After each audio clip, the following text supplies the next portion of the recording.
So when we start off in this film, Thor has a new look, new hairdo. How did all that play into how you took the role of this film? I think the objective from, even years before we'd written the script was to change this film up in some way. I think it all started to feel a little bit familiar and predictable, and I called Kevin Feige and said, we got to do something different here. And he agreed, and was incredibly receptive. And then we had Taika come on board, who had the same attitude. And so it was about changing the aesthetic look, the hair, the hammer, the costume, everything, the world that we were a part of, the universe, the music, everything. And so it felt like kind of a clean slate, starting again and playing a new character in a way, which is hugely freeing and invigorating. Super great. It's the funniest Thor film by far I've seen. So what makes Thor more relatable as a superhero in this film? I think there's a vulnerability to him, and an accessibility to him that wasn't there prior. I think the first time I played the character was about making him, playing a god, and then being sort of ethereal and godlike and speaking a certain way and moving a certain way. But the problem is with that is that then it's good for one film, but then after that you sort of hit a ceiling and you have nowhere to go.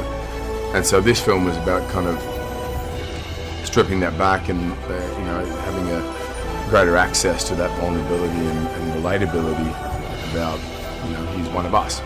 He has the same problems we all have. He has the same insecurities that we all might have, or the same sort of concerns or fears or whatever.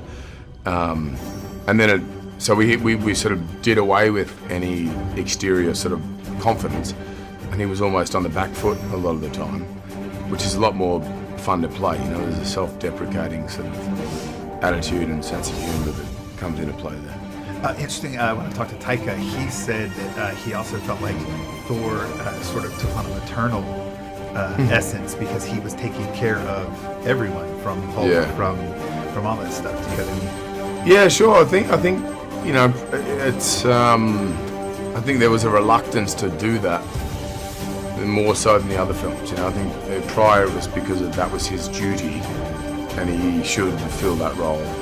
Whereas this time around, he sort of denied that role, yet was thrust into a position where he had no choice. And even if he didn't know what the hell was going on or how to handle it, he had to sort of step up and do it. And it was nice. Then you have, Tessa Thompson, for instance. Her character has this Han Solo quality to her, and this brashness and confidence, which puts Thor in the back foot and brings out a whole different quality again. So, last question, because we're wrapping up. When you were shooting in Brisbane. Mm-hmm. Yeah. Brisbane and the Gold Coast.